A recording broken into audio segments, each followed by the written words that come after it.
Gold and silver's price surge is on, and I think it's only going to go higher from here as the Fed is going to be raising rates very, very soon. We'll talk about that, and also these economic fears that are starting to rear their ugly head with some new data that's out. Stay tuned and let's explore.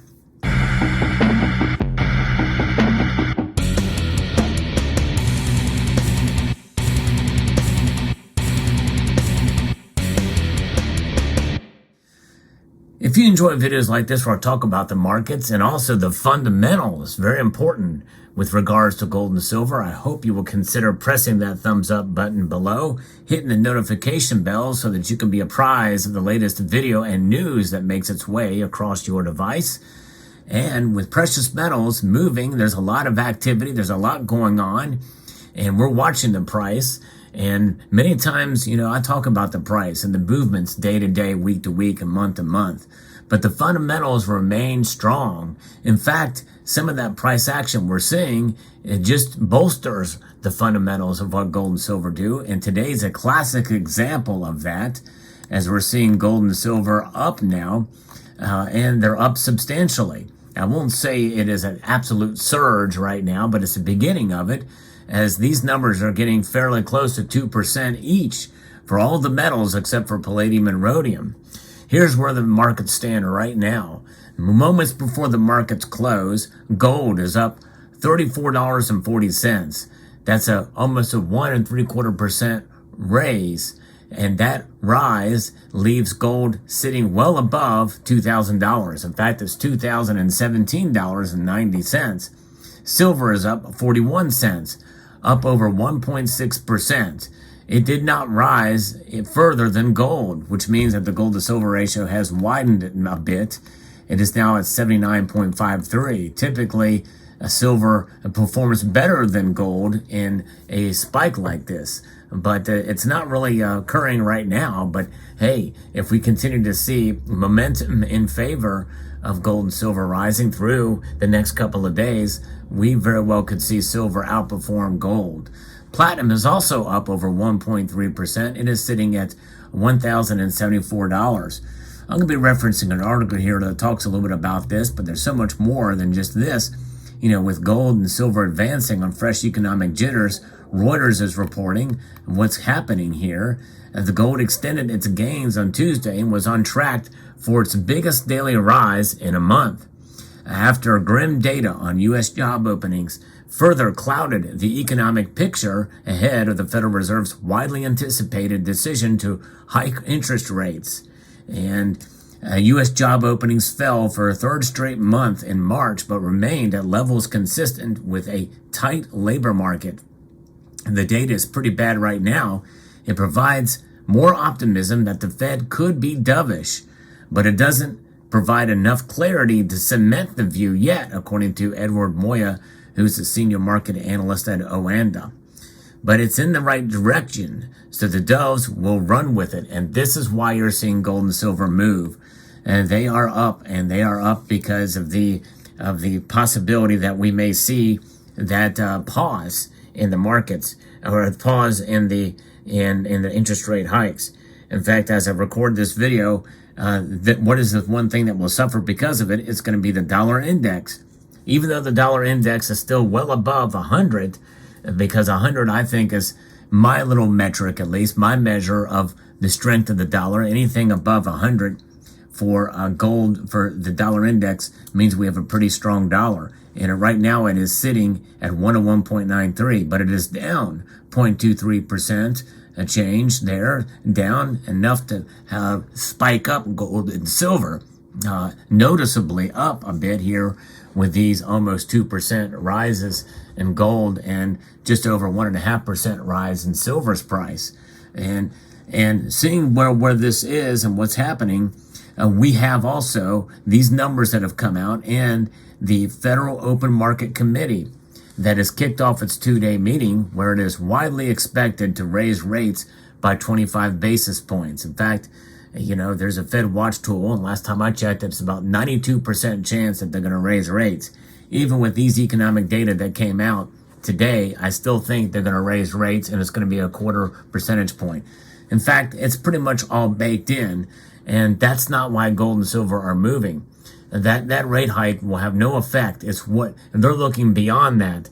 They're looking at what the Fed is going to do after that. And I think after these data are really absorbed, more likely they'll probably pause, especially after the failure of the second largest bank failure, I think, in U.S. history, with First Republic Bank falling. I think after they analyze all the numbers and everything like that, it pretty much is the second largest bank failure.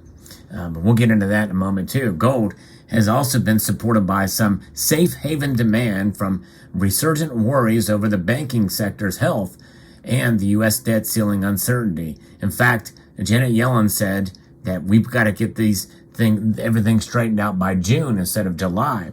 More on that in a moment here too. Gold has been supported by home safe haven demand, and also Bank of China international analyst Zhu Fu mentions about what's going on with the U.S. debt ceiling talks. U.S. President Joe Biden on Monday summoned 4 top congressional leaders to the White House next week after Treasury Secretary Janet Yellen warned the government could run short of cash to pay its bills by June. Gold clocked more than a 1% gain in April amidst the U.S. banking crisis and briefly rose above $2,000 on Monday after regulators seized and sold First Republic Bank's FRC in assets to J.P. Morgan Chase and Company. Now, that move means that J.P. Morgan Chase just got a lot bigger, and do not rule out the possibility that the federal government and the Federal Reserve are probably injecting cash into it as well too.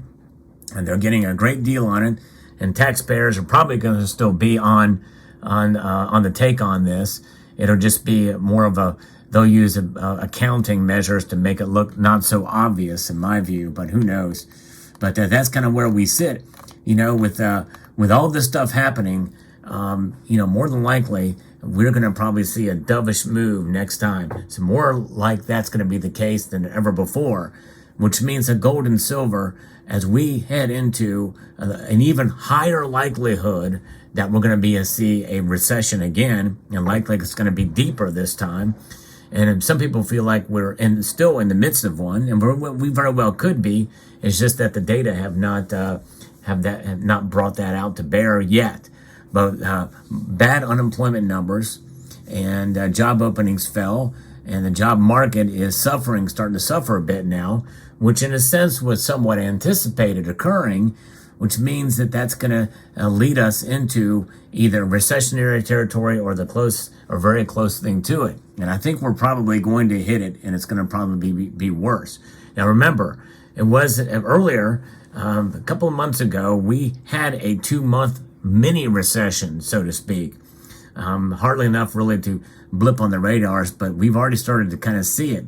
We've dipped in it, and now we could dip back into it again. But this time we may plunge into it, and that's going to be bad news.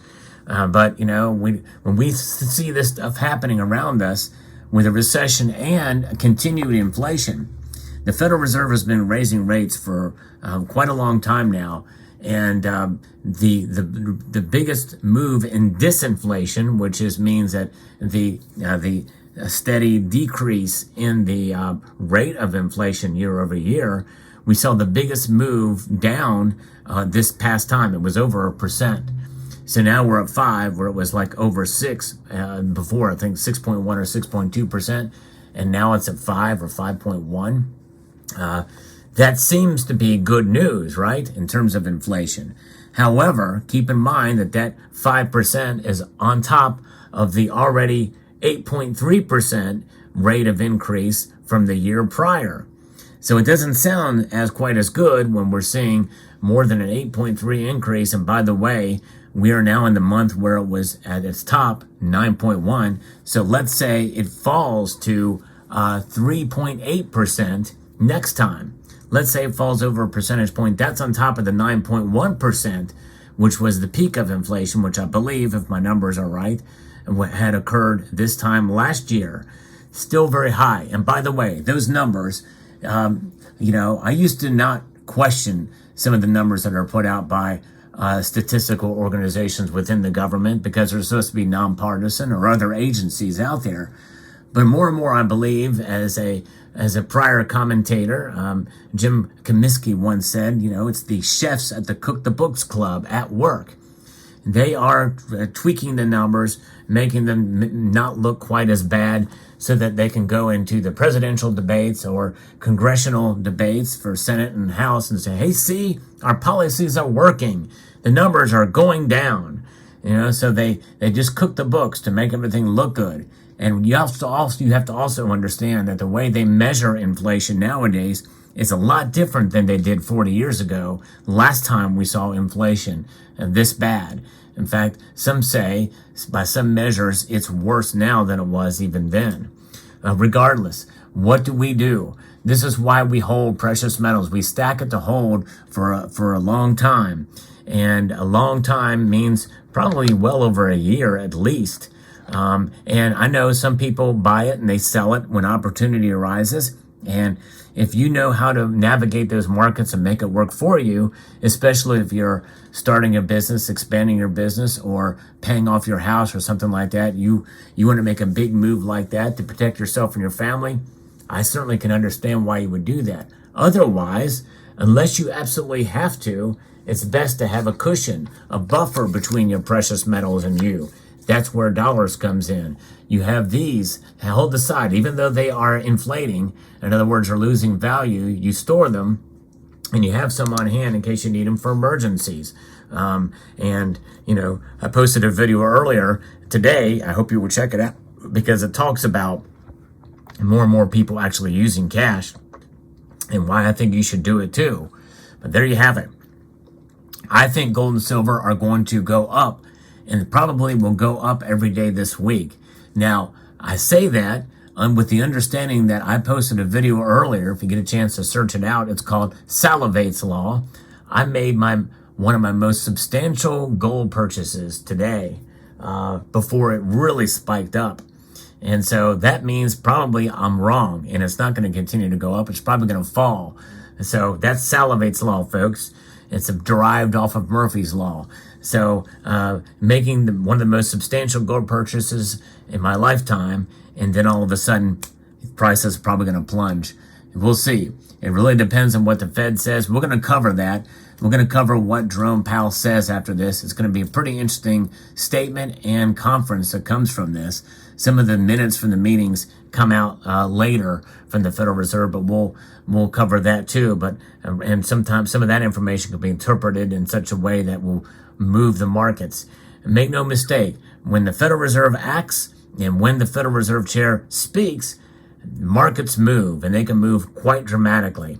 I'm just predicting that I think we're going to continue to see gold and silver go up. In fact, I'm going to go ahead and call it now that I think by the end of the week, we may see $2,050 gold. And by the end of the week, we may see $26.10 for silver. Let me know what your thoughts are about those prices down in the comment section below. Hope you found this video insightful, informative, and educational. I would like to extend a multitude of gratitude to all of you for taking the time to watch this video, and to encourage you to please rate, share, comment, and subscribe.